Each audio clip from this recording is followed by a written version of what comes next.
Hello, everyone, and good evening. Thank you to the entirely royal Mark St Andrew for choosing Her Majesty Paloma Faith to play us into this particular conversation. My name is James Harding. I'm the editor and co-founder of Tortoise, and I started out as a journalist at the FT, where we had, depending on your point of view, either a altogether holier than thou or very sensible approach to the royal family, which is we barely covered them at all. In fact, I remember there was a story about dieting, and at the time, Sarah Ferguson, then the estranged wife of Prince Andrew, had been working for a particular diet brand, and I was working on the story, and she called me. I got the interview with Sarah Ferguson, and the newspaper nibbed it, ran it at about 120 words on, I think, page 26. It never had much interest for the paper, and I started out probably being quite sniffy too. And as I've got older, I've become more intrigued and interested in the royal family, not just their own dynamics, which are, of course, intriguing in the way in which lots of family dynamics are, but the way in which the country relates to the royal family and what it says about history and culture and government and a sense of society in place. And for Tortoise, covering the royal family is really difficult because, frankly, a lot of it is not dealt with any better by being a slow newsroom. A lot of it is just pictures, and a lot of it is, frankly, people who are going and offering their comments anonymously. And what we want to try and do is understand Britain a little better through the lens of the royal family. And so we've chosen this evening to try and think through how we might understand Camilla, Duchess of Cornwall, how we might begin to think about what impact she will have when Prince Charles becomes king, and she, having gone from being really tabloid fodder and deeply disliked by quite so many people, becomes, whatever the title, and we'll come to that in a moment, whatever the title she takes, in effect, the Queen. I'm delighted that we've got Grant Harold, who has actually served Prince Charles and Camilla, joining us, a real royal butler now doing many other things, not least avoiding some of the pitfalls of other former royal butlers. So thank you, Grant, for joining us. And Kate Mancy, who writes about the royals and so has that interesting job of having not only met all of them, but met that circle around them and understands them, writes about them for the Mail on Sunday. And I think the relationship between the royals and the media is such an interesting part of this. So I look forward to hearing from you. I wanted to start just by asking, well, firstly, just to remind everyone the way in which a thinking works. A thinking is supposed to be like our news meeting. So if anyone's got anything to say, stick your digital hand up, put a comment in the chat. My colleague, Nimo Omer, is here. She's going to try and organize the chat, split them, Nimo, into, tea towel waving royalists and angry, Toby mug throwing Republicans. We can figure out different thoughts in the room, but I really would love to hear what people think. And before we get started, I want to just test the temperature with two questions. One is this, and the way of kind of answering them is I'd love people who've can master Zoom. I'm not great at it, but master Zoom, just to go to that reactions tab at the bottom. And if you agree with this, agree with this statement, please give a thumbs up, which is, the statement is this: when Camilla started publicly in her relationship with Prince Charles and then married him after the death of Diana, there was an understanding that she would not be called Queen. She might have some other title, Princess Consort. Who here still thinks that that understanding should be honored? Who here still thinks that she should not be known when Prince Charles becomes king as Queen Camilla?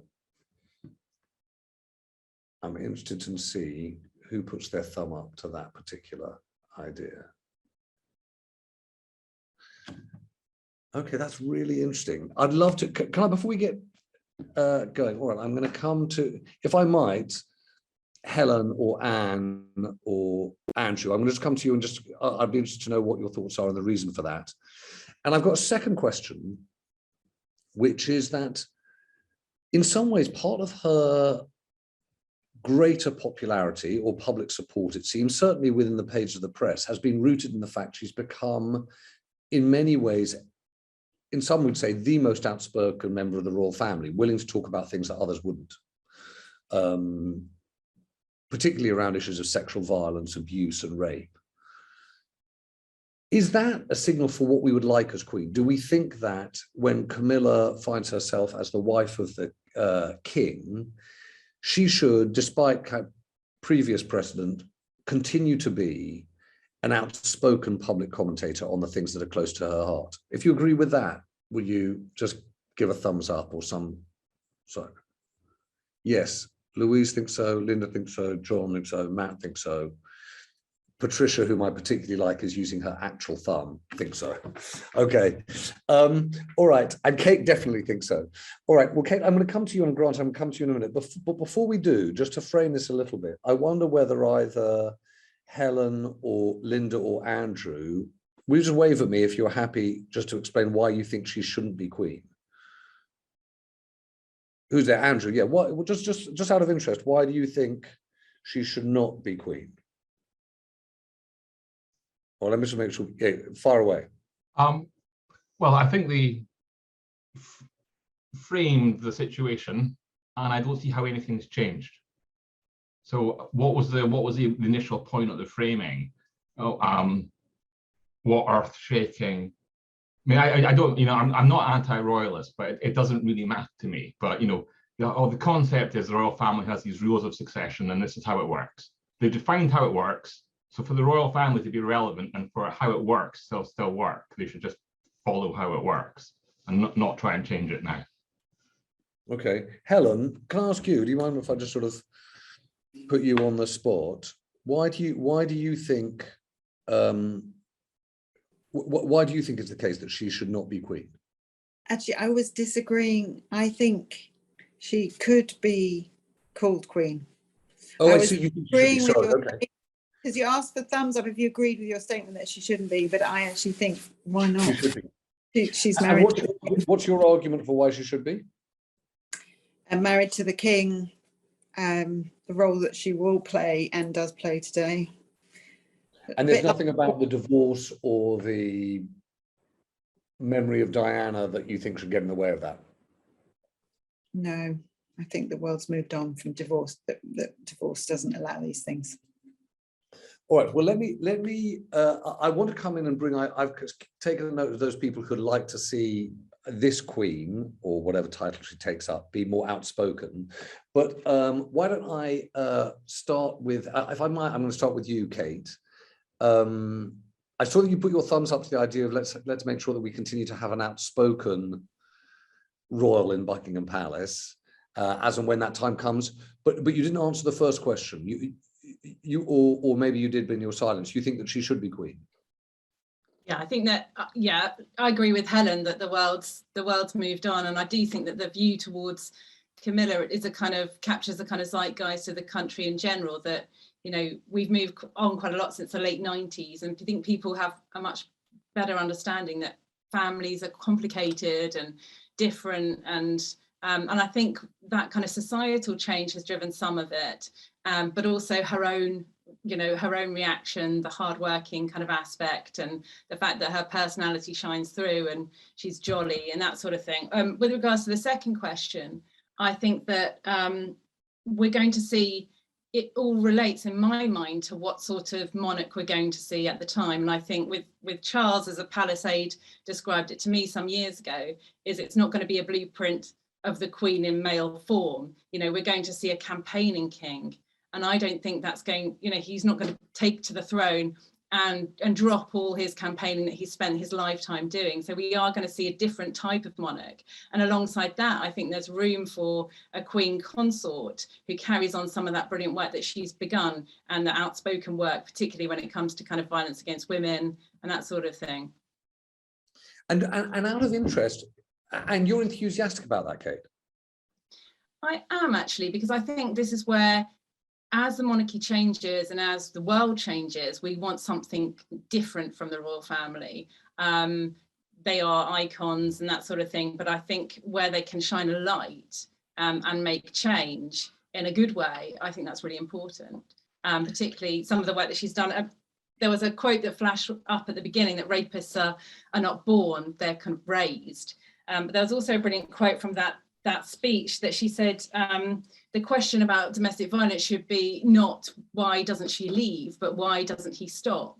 And and that campaigning element where they're questioning us, you know, a bit like this, you know, they're challenging some of the views that are held, and they're, you know, really kind of shining lights on those aspects of society, I think is important and will be useful in maintaining the kind of the usefulness of the monarchy, making them relevant, and so that people think, oh yeah, great, we should still have these people and doing these jobs. I'd like to get into this more because I think this is a really big subject. For a long time, the media has policed the monarchy's role in the public square, largely to keep them safely in certain areas, but very limited to those. And there's been a slightly looser set of rules for what, of course, the Prince of Wales or other members of the royal family can do. It's interesting that you think it will change. I hadn't heard that phrase, a campaigning king. Some people will be really excited about it. Some people will shiver. So we'll come to that in a second. But I'm going to ask Grant. Grant, let's do a couple of things that are more personal to begin with. Firstly, can you tell us what a royal butler does? It's very much what you see Carson doing in Downton Abbey. So it's kind of it's running around like a mad thing, trying to keep all the plates spinning, whether it be looking after guests, offering drinks, serving meals. So it's that kind of thing. The only difference is you're looking after the most famous people in the world. I think that was the thing that I was always quite humbled at, and took about a year to get used to bumping into the Queen or the Prince of Wales or the Duchess of Cornwall or William Harry. You know, even about a year in, and I thought this is obviously norm.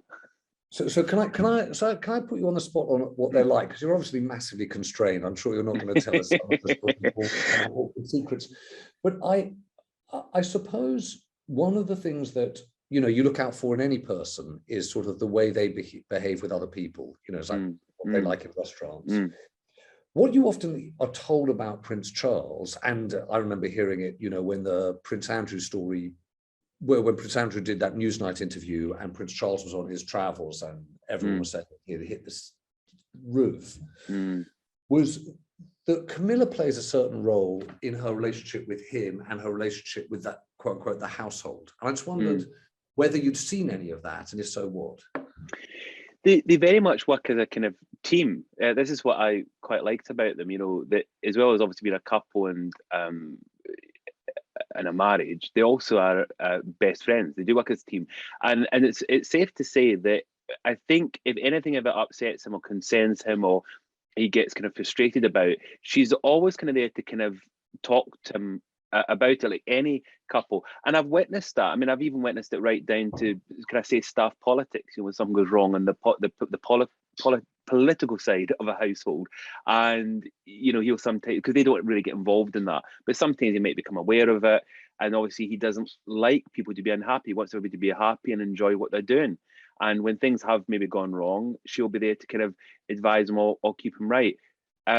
And it works really nicely. It's two ways though. I've seen it vice versa as well, and I think that's what I quite like about them. This is the thing, what people see, very much what you see in the media is very much how they are, but they've got that kind of companionship. I mean, you've seen it when they've, and the other thing I should mention, if one of them gets the giggles, it's awful because they both get the giggles. I've seen that as well, where you've been at something and there's even videos on YouTube of that, and that's not made up. That is how they both are. They are such a great team. And Grant, what do you think about presumably people inside the royal household have tried to think through what a different kind of monarchy looks like? I presume that maybe they haven't. I mean, maybe they're quite a lot like me, and you just kind of deny it, change will ever happen, and then it comes as a surprise. But is there a thought about what that means, how it's different, where the royal family operates from, and presumably in that she will play a big role in what those decisions might be. So give us a sense of what you think, how the royal family, as and when it happens, and Charles takes over? It's a really good question, because I asked this question when I was actually there. I was really, because I wanted to know what the future was. I wanted to know what, if I was at the time working for them, what happens if the Queen, God forbid, but suddenly she died, then what happens? And I remember kind of having this conversation with other members of the household saying, does anyone know what actually happens? And one of the things I always assumed that, when he becomes king, it'll be Charles, is it Charles III? And I was correct and said that might not be, he could be George VII. And then that threw me. And then they said, but he doesn't need to move into Buckingham Palace. He could, I think it was William IV, as king, lived at Clarence House. And they said he could continue to live at Clarence House or another residence, Windsor Castle or something. So these kind of things confused me. And I thought, but why not? I suppose that's the reality of when it all changes. And also, the worrying bit for me at the time was that all our contracts come to an end, because you're no longer working in my instance, you're no longer working for the Prince of Wales, because there isn't a Prince of Wales. Until the future king creates the next Prince of Wales, there is no Prince of Wales. So we all technically become unemployed. And I think at the moment, those are things that are already being looked at. I think there's members of the household that are kind of starting to kind of mix with the Queen's household, because they're getting, I hope it's a long, long time away, but they're obviously getting ready for the what's going to happen in the future, so that some people still know they've got jobs. But the Duchess, Camilla, is very much involved in that, because she'll want it to be as smooth as possible. The one thing that I remember about both of them is they're very loyal to staff, and they want their staff to be happy. And so they won't want things kind of going wrong or losing members of staff that they've had for years. They won't suddenly they find that staff have been made unemployed because there was no transfer for them.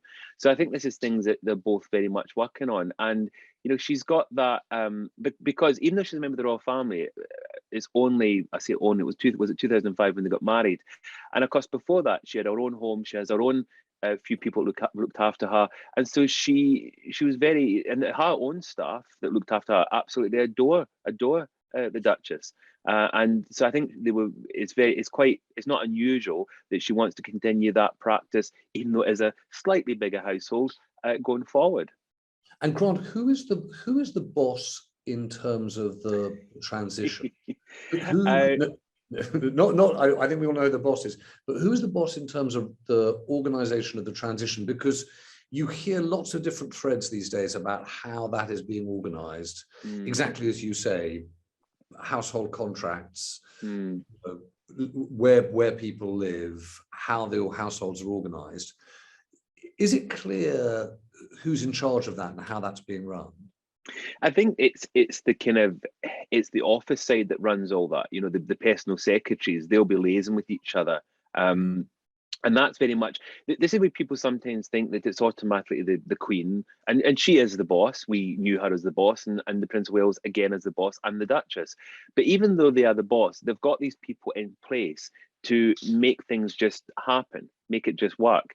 Which I remember he actually once said to me that, this is the wonderful thing about having these people there, is it just means that they can then focus on their job of being royals, and then the office side of it make everything else kind of happen. So even with the transition, that is something that will already be happening. I mean, I think without any doubt, plans will already be in place, and it wouldn't even surprise me if people are already starting to kind of move to other departments or people coming in, because I pray that the Queen goes on certainly as long as her mother, but we never know. I mean, look how unfortunately in recent months she hasn't obviously been that well, and look at obviously with the late Duke of Edinburgh, you just don't know what the future holds. So I think obviously there's going to be things in place so that when that day comes, and hopefully it's in the distant future, that it will just be an automatic transition without too much of a fallout.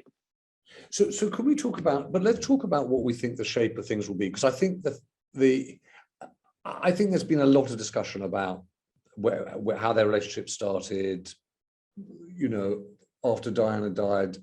I'd like to come into the relationship with the family, with William and Harry, but also Prince Charles and Camilla's relationship and responsibility now in the light of what's happened with Prince Andrew. But let's pick up on Kate's kind of point about a campaigning king, a more outspoken queen. Kate, put a bit of flesh on those bones for us, and I'm going to actually ask my colleague Matt Dancona to come in on this, and others too, on kind of where they think the line should be on what someone like Camilla can and should speak about. But where would you expect her to engage today as Duchess of Cornwall and when she is Queen? Well, I suppose if you look at the blueprint, which is the longest serving consort of Duke of Edinburgh, He was actually quite outspoken. He did a lot of stuff in the wildlife campaigning that he did. You know, he wrote kind of 12, 14 books, something like that, which people forget. So he did have that role. And as consort, actually, you have more freedom in some ways than you do as the monarch. I think you're going to see Charles's wings clipped somewhat, but he can't kind of turn his back on that kind of lifetime of campaigning. We know what he stands for. There's lots of subjects that we have no idea what the Queen's opinion is, but you know, the cat's already out of the bag with Charles, so the idea that he would then be quiet. But I think there is a role for Camilla in that way, and it's just how she forges that. I mean, what we've seen the last few months and the last few years is the Queen very much giving her support to Camilla. So she's been given the Order of the Garter, which is the highest kind of order you can have. It's the Queen's unstinting support. You know, in 2016, she was made part of the Privy Council, and that means that she's going to be there when Charles is actually crowned king, which I think is really significant, because she doesn't need to be made Order of the Garter, and she doesn't need to be part of the Privy Council, but this is all part of the transition. You were asking about the transition before, and Christopher Geit, who's now obviously with the Cabinet Office, oversaw a lot of that and was given a knightship for that work that he did back then. And now I think that's where a lot of the focus is going to be, having that kind of smooth transition, that not just the power automatically deploys to Charles and Camilla, but that you'll have, when they start their tour, when, you know, ultimately the Queen dies and they start their tour around the country, which is what they will do, that there is, you know, already a lot of goodwill there for Camilla. I'm gonna come back to you actually, Kate, and the media on this. But I just want to get Matt's view, because Matt, funnily enough, held up his digital hand too, like as you did, on the idea of a more outspoken monarchy. And I want to see if I can come to Amanda Graham in a minute, because she had a point too. But Matt, I'm surprised you think that. What kind of tough talking Queen do you want? Well, I don't want her to set up a breakaway party with Jeremy Corbyn. That wasn't my kind of what I meant. Although she I don't think he wants to either. It seems implausible. I suppose part of it is you know, always ask what point in life and where is this couple going to ascend to the throne together? She's 74, he's 73. It's 25 years nearly since the death of Diana. A lot has happened. And so they're going to be a couple coming to the throne quite late in life. And for them, having been both so outspoken and so attached to a series of causes, suddenly to fall silent, I think would be puzzling. Now, of course, there is a problem, and we've seen it with him in particular, that he strays with his famous spidery handwriting letters too often into political issues rather than campaigning issues, and the line between the two is extremely hard to draw. But I think she's done so very successfully, and her emphasis upon health and upon sexual violence, things like that, these are not politically contentious issues. They are questions of prominence and representation and keeping things in the public eye. So oddly enough, Matt, can I just ask you a question? Because we always say that, right? It doesn't look like it's going to stray into the world of politics. Yeah. But then, you know, I saw Liz's comment about it's going to be different for Camilla. She's a woman. You take, even in the course of the last year, the Sarah Everard case. Yes. Kate comes down to Clapham. It's not a controversial thing to do, but it's at an acutely political moment.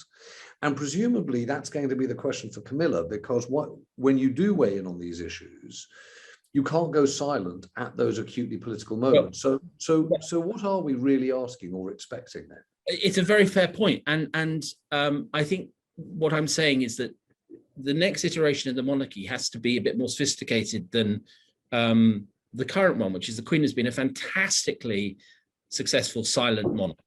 You know, I mean, that's really her brand, is that she's been almost preternaturally reticent.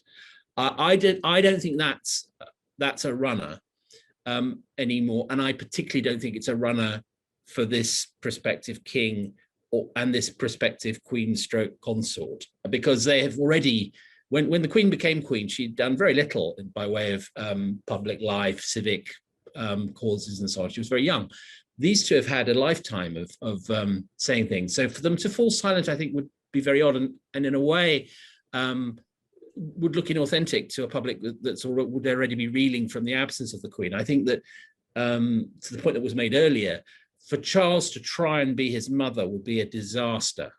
Now, but this, of course, I mean, the implication of what you say is spot on, which is, he needs to have good people around him. He needs to rein in some of his instincts, and doubtless his wife will have to do so as well. But your Kate point really is the key one, which is that because being a royal member of the royal family is now to be scrutinized 24/7, because every act is public, I don't think they have the option to kind of withdraw into a sort of semi-private existence in the manner of Charles's parents. I just don't think that's going to work. So we now, one of the many questions facing this country as we sort of look at the prospect of the post-Elizabethan era is how does this next phase of monarchy work? I mean, you sort of get a sense of how William and Kate are going to play it, but I think that the Charles and Camilla will be more kind of, I suppose it will be liberal values in a traditional setting. Is that a fair way of characterizing it? But it's going to be a hard one. Acceding to the throne at an elderly point in life is very hard historically. Matt, thank you. I'm going to, if I can, I don't know whether David Bernstein is there, but I want to come to David and to Liz, who each in different ways have got kind of commentaries on the family. David Bernstein, are you there? David, yeah, because you asked us an interesting question, but I wondered what you thought was behind it. Well, I think the monarchy stands for continuity to some extent, James, and it just occurred to me that Prince William and Princess Catherine, as I expect the protocol would expect us to call Kate Middleton, have established themselves as some form of continuity, but also some engagement with a younger generation, which I think Charles has missed out on. And I'm just thinking, well, Camilla isn't William's mother, and without wanting to go back to Tony Blair's part in, I was going to say, buggering up Charles's and Camilla's chance of being a king and consort, with all that, princess of our hearts and all that stuff about Diana. I think it is relevant, and I think that, I know you and Matthew are political commentators. I think that the role of the monarchy in being a stabilizing institution may become increasingly important. If 100 people, look, I'm thinking about number 10 and its role and the administration there. If this prime minister is prime minister when, God forbid, this queen leaves us, there isn't going to be a strong sense of continuity from Downing Street. So. But I wonder, David, I suppose, and I'm going to come to Liz on this because I think something is going to change here, which is that, I'm aware of the genius of the American TV show Modern Family, which kind of defines and sets new terms for what is extremely normal. And we grew up with that picture on the balcony with an idea of what family was in its kind of grandest form. And I wonder whether or not what we're actually seeing is that with the arrival of Charles and Camilla, and as you say, a king and queen, queen not being the mother of the future king of England and all of the stuff that we know, whether we change actually conceptions of what the royal family is, and that also helps us come to understand what modern families are.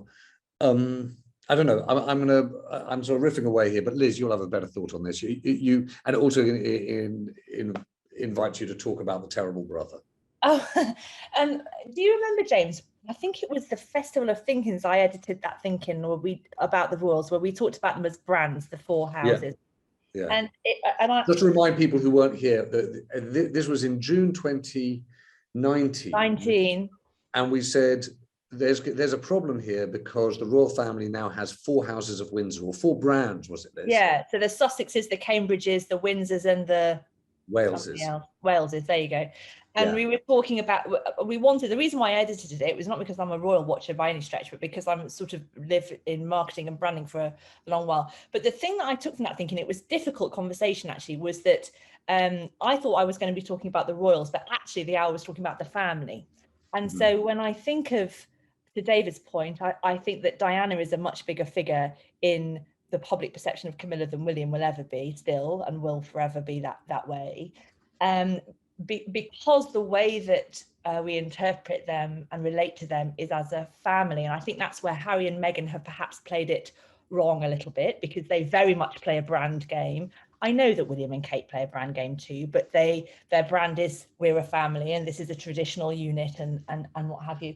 My thought about the brother is only, we were talking about whether they'll be able to be outspoken, and my thought about Andrew is that it must be absolutely dreadful for Charles and Edward. I just think what an impossible situation to be in, especially when Charles will be king, you know, at some point in the not too distant future, and that is such a lightning rod for a particular sort of public sort of bogeyman persona. It looms so large in the culture that we have. For Charles to be in any way associated with that, I think is incredibly difficult. And that's his brother. And I think, my goodness, straight off the bat, you've got the biggest dilemma of anyone's life.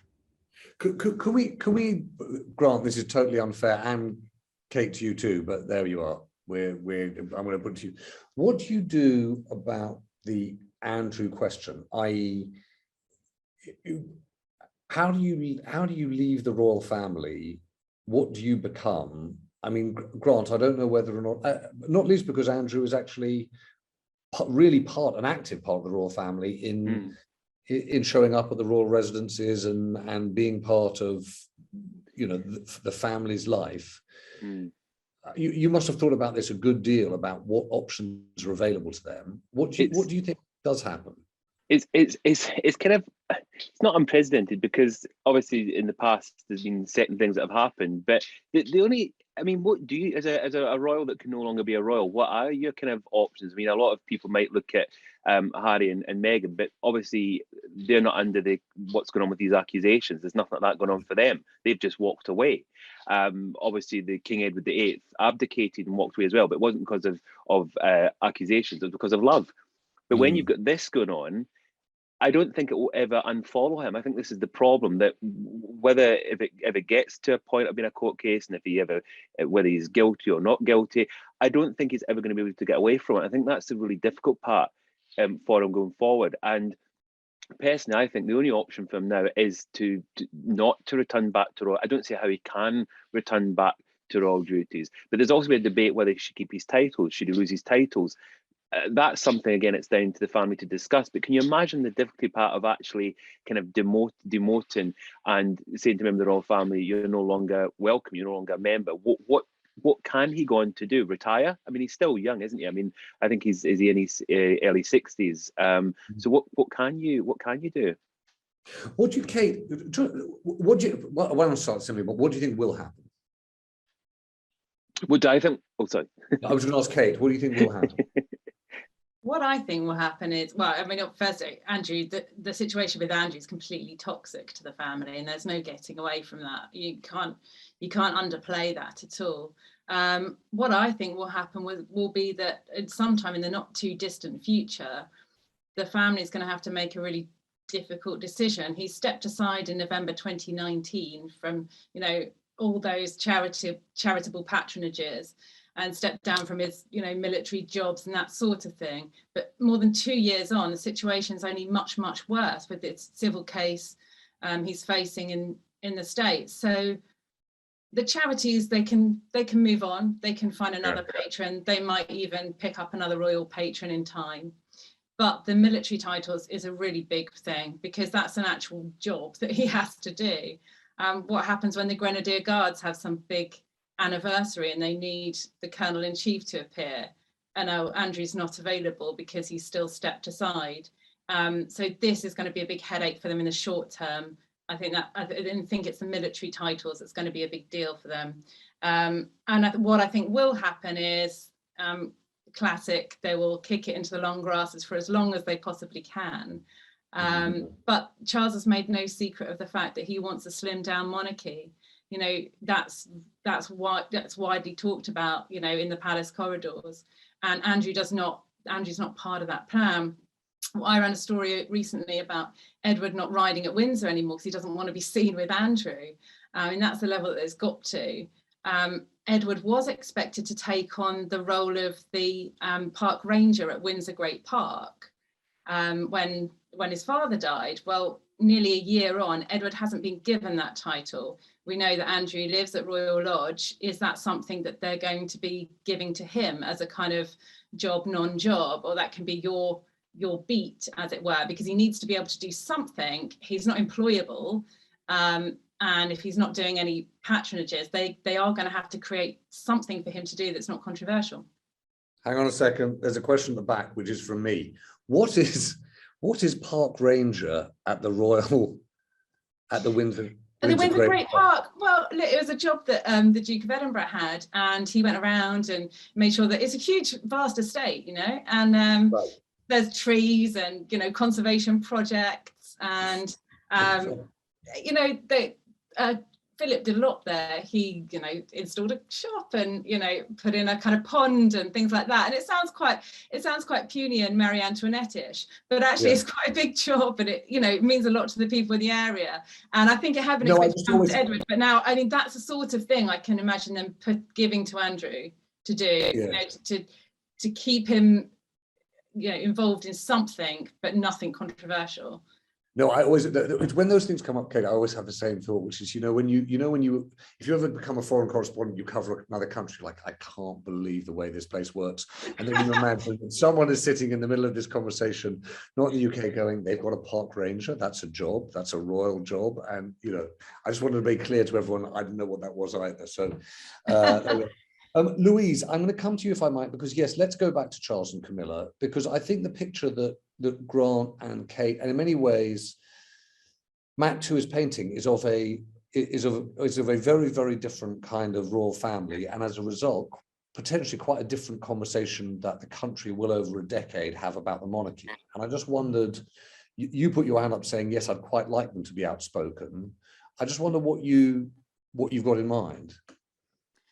Well, I think Matt's completely right. They can't change what they're doing already, and you know, I think Matt's completely right. They should carry on. I think they'll be great. I think they'll obviously be very different, as per what Matt is saying, and as per what the modern world is.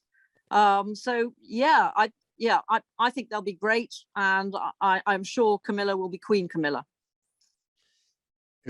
That's interesting. By the way, just Louise, the reason I asked that question at the start is that when I used to work at the BBC, I was asked once into one of the royal palaces for one of these meetings that you don't quite know what they're about. And at the very end, it became clear it was exactly about this. It was about preparations for the coronation and when you announce, and how you roll the pitch for the announcement of the change in title for Camilla, and where the Prince of Wales is, i.e. wanting her to be queen and not treated as a second-class citizen because he's his second wife, but the anxiety around how they do that, and do that in a way that ensures public support and support for her. So I suspect you're right, but it's certainly not entirely clear. I'm gonna if I might do something probably a bit unkind, which is make Giles Whittell talk about the royal family. Giles, if you've read some things he's written, is not a believer that the monarchy is a good thing for the UK, not personally, but structurally, Giles. And I just wondered whether or not you think that the kinds of changes you're hearing make essentially the Republican position in the UK, which is, let's face it, a very niche minority sport at the moment, likely to grow?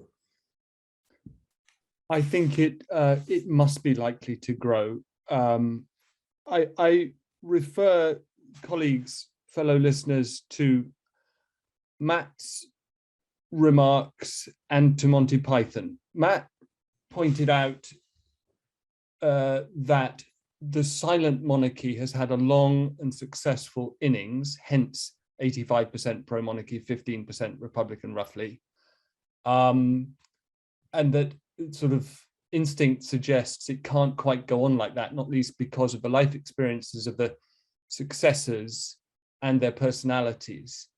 And yet, and this is where Monty Python comes in, I don't think this country, the country of Oliver Cromwell, Tom Paine, is ready for an unelected monarch who shoots his mouth off, or a monarch with a consort or queen, I don't care what they're called, who shoots her mouth off. What on earth, how on earth is that sustainable? So, answer to your question, 10 years hence, I see 15% support for a republic at 25 and rising. Kerry, Thomas, do you want to just follow up on that? Because you're on a similar position, and I wonder whether or not that's habit or judgment. What habit? Habit that we've just got used to, the idea that monarchs don't, the king and queen don't weigh in. No, I don't think. I mean, I think it's so like Giles. I don't need to out Giles as a Republican. I share that point of view. I will, absent something better, I will tolerate a fig leaf of a monarchy. But I think, as you said, the difficulty of exercising the sort of fine judgment about what will look political in the moment, what might look political in retrospect, even if it doesn't look political in the moment, is a really very difficult game for the royal family to play. And I see no sign that they're capable intellectually, or given the advice they have, of getting that right. And so I think, I put in the chat, I do think, one of the problems for the royal family is that what we're seeing in Prince Andrew is, the ugliest sort of unaccountable power. You can achieve that through wealth, but you can achieve it in the way that he has, by hanging around with the wrong people and then hiding, or doing the wrong things and then disappearing behind the facade of the monarchy. So I just think the Republican perspective, given the shift in public opinion that will happen around the transition, will get more prominent, will be taken more seriously.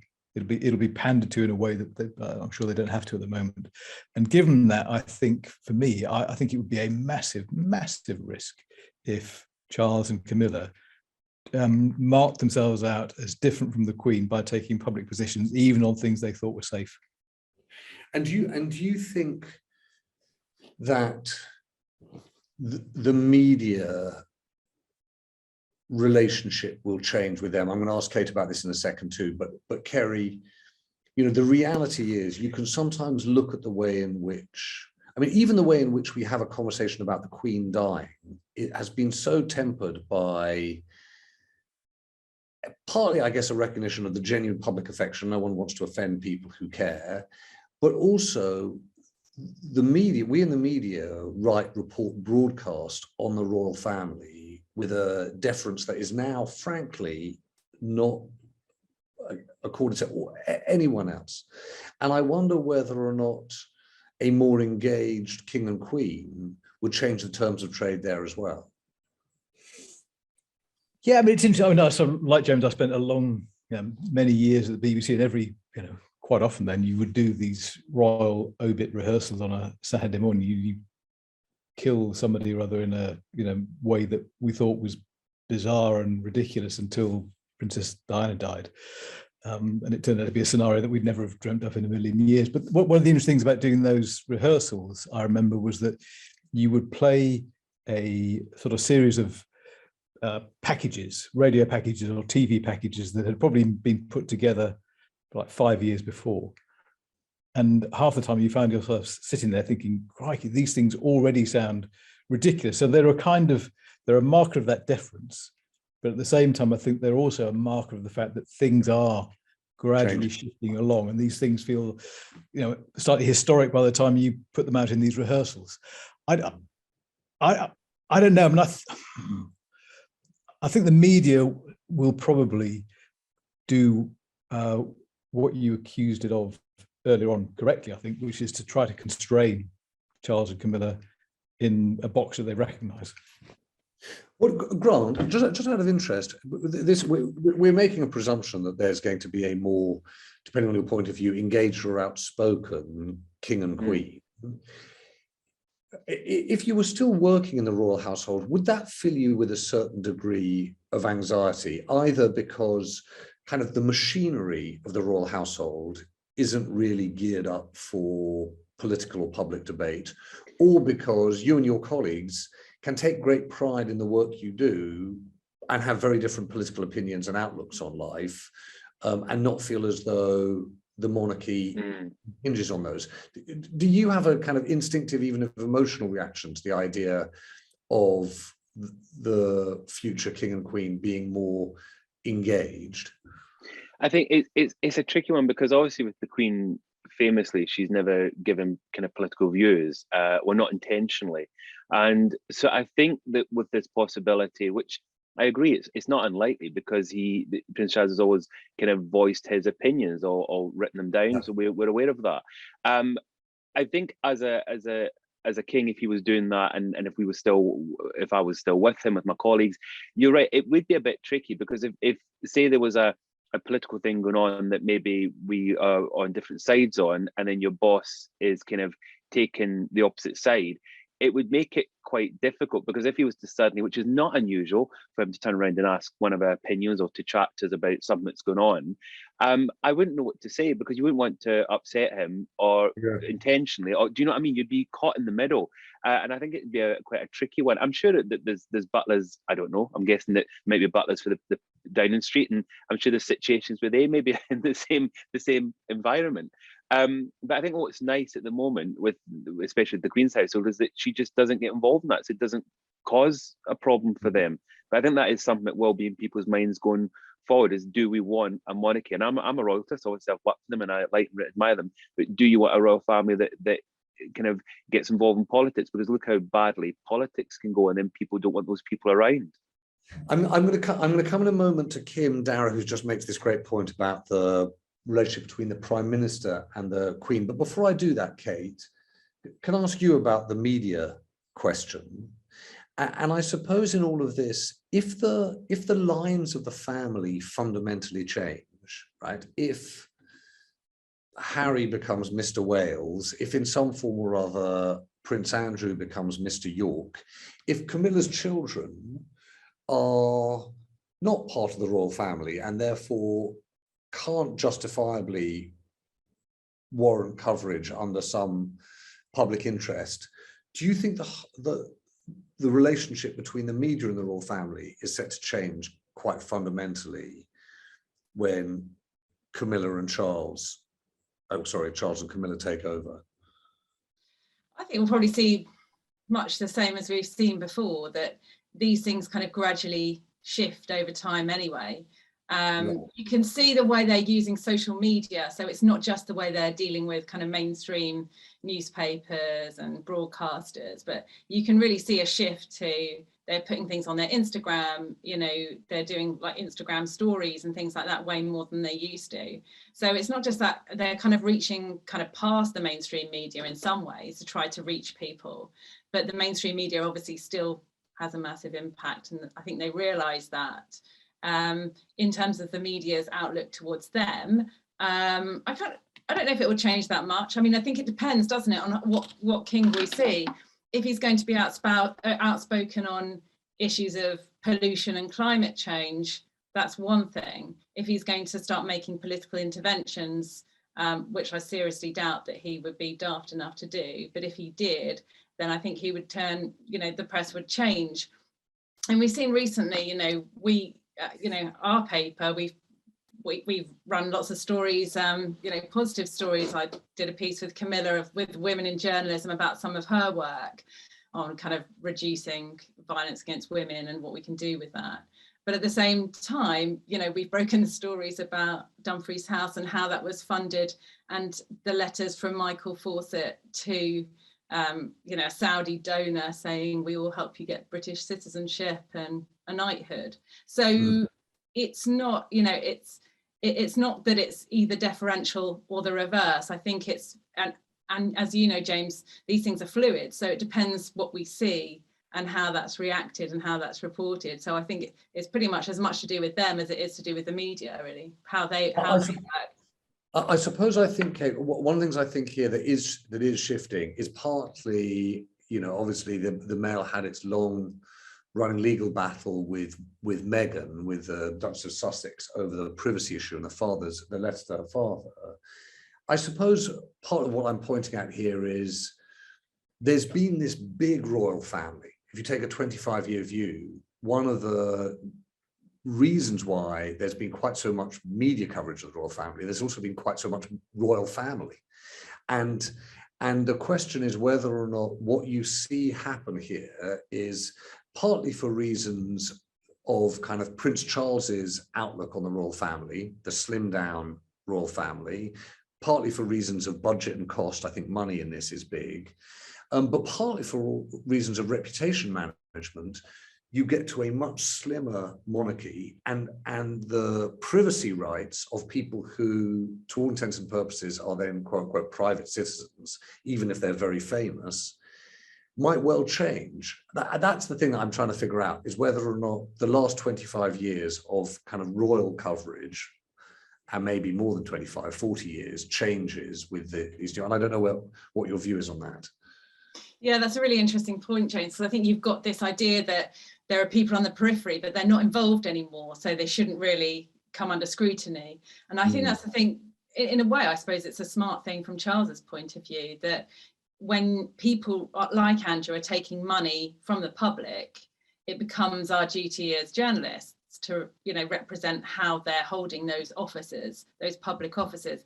If they no longer hold public office and they no longer take money from the public purse, I think people will respect Charles for doing that, for slimming it down and actually looking at where the money's spent. So I think people will ultimately like that from his point of view. But yeah, you're right. I mean, if you're not taking money from the public anymore, then you're not subject to the same scrutiny, and it's probably quite a savvy move. And it changes the nature of how it goes back to Edward to some extent, that he hasn't been given that Duke of Edinburgh title either. Yes. And that means that when his children grow up, in the way that Princess Anne hasn't given royal titles to her children, and never expected them to have public money or a job. And I think Charles really respects that from his sister and sees that kind of model going forward. So, will we see Princess Charlotte grow up and just have a regular job? It may well be. I'm just going to come to Kim, Darren and Claire Montague just before we get to the end, if I might, because Kim you made a brilliant point, Kim, about the weekly audience with the Queen that the PM attends. It's such part and parcel of life. Your point is it's just odd, or worse than odd. Yeah, exactly. I suppose I just think I think especially if you have sort of slight Republican leanings, I think it's kind of uncomfortable that someone who's unelected would have just a weekly meeting with the Prime Minister. There's just surely not that many people out there that are have important enough views to have a weekly meeting with the Prime Minister to deserve that much time. And I guess it's just a lot of potential for influence. And obviously no one knows what goes on in those meetings, really. Well, that's Claire's point. Claire's point, by the way, I've just seen that David McClure is here. So I'm going to come to David, if I might, David, in a moment, just to have the last word. But before I come to you, David, Claire, you made the point about, where is Claire? So what's your view on this? That their behind the scenes influence makes it even. So you go ahead. I mean, so my previous job, very many moons ago, was I was an advisor in the last Labour government, and I had the pleasure / misfortune to accompany my boss, the Secretary of State, to various meetings at Clarence House, at which Charles laid forth his agenda. It was Alan Johnson, he was Health Secretary, so there was quite a lot of homeopathic stuff going on.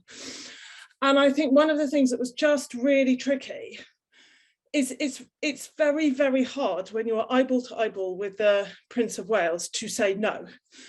And some of what he says is sensible, some of what he says I think is bollocks, but actually it's no more informed, possibly it's more informed than some of us, but he has this direct line to ministers. And because of his position, it is incredibly difficult for them to resist the kind of pressure that he puts them under, that I have seen, to take initiatives or do things that, you know, aren't on public manifestos and not things that are priorities for politicians, and that is basically bypassing democracy. And I suppose one of the things that I worry about is a monarch who is not going to be as publicly outspoken, as stupid enough to then sort of incur the ire of the media, but behind the scenes will be continuing to do versions of his spidery letter writings, or inviting people over to fireside chats for Clarence House, and kind of imposing his influence in that way. That is it. I mean, by the way, Claire, that is a colossal thing to think about, because, you know, half an hour once a week with a person, yeah, right? That even the quality of the smile they get on the back of the conversation they have with the king is likely to influence the mood, character, outlook of the Prime Minister. So really, I mean, I can't help wondering whether or not people will start saying, well, the contents of those meetings need to be made public. We need to have a better idea of what Prince Charles, or now King Charles, or as you say, Grant, King George VII might have to say. Well, that's a whole, you've opened a whole line of questioning. I'm going to forgive me, both Grant and Kate, but I'm actually going to give the last word to David McClure, because if you are a follower of the royal family, having David in the room is exceptional. David McClure is the foremost expert on the royal family finances in this country, and does more to investigate that particularly complicated and largely secretive world. So David, is there anything in the finances of Charles and Camilla that gives us a clue to what kind of monarchy you expect them to run? Well, I said it will be, he will save money if he has a slimmed down monarchy, if he has fewer royals. And of course, one of the biggest costs of the royal family is the cost of security. So if you go from about 12 at the moment to, let's say, 6, then you will save money. So in that sense, I think you know, he will, you will have a slimmed down, financially slimmed down monarchy as well. I have my doubts, though, as to what extent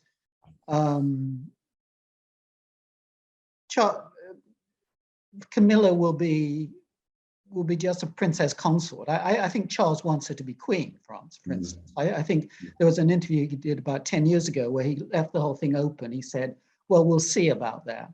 So although there have been statements from Clarence House about Camilla being princess consort, in my view, I think she's going to be queen. I think she's going to be queen because Charles wants it. Well, I think on that note, providing clarity for something that's been speculated on for about 20 years is a very, very good note to end, because there's precious little of that. So, David, thank you for that. Can I also say a thank you to Grant and to Kate, both rarities, people who can speak about the royal family with some granularity and real common sense. So massively appreciated, both Grant and Kate, for joining us. Thank you everyone for weighing in this evening. I'll tell you, I came away with a few thoughts, one that I suspect I had already, and one that I didn't have properly fleshed out. The one that I suspect I had already was the one that David made just now, which is, in some form or other, it's going to have to be the case that Prince Charles gets his way, and that Camilla becomes queen, and people will talk about them as king and queen. And I think that's going to be a significant part in of change, but not as significant, and this is the bit that I probably hadn't seen coming, is the combination of things that we touched on suggests really a much bigger set of changes than just the scale of loss and the ending of something that I think will have such a profound emotional effect. Matt had this phrase, the post-Elizabethan era. Dealing with having lived all your life in one time and then trying to live your life in another, I think does have a big emotional impact. But on top of that, we talked about, to use Kate's phrase, a campaigning king, and the questions about whether or not it's feasible to be as silent and unspoken as Queen Elizabeth II has been. We've talked about a slimmed down and, as Grant pointed out, geographically a differently placed monarchy, possibly not in Buckingham Palace, possibly not using the palaces that the Queen has got, and therefore a different kind of rhythm in the way in which the monarchy is seen in the country in certain times of year and in certain places. I think that this question about the media's relationship changing, either because they're outspoken or because the shape of the family changes.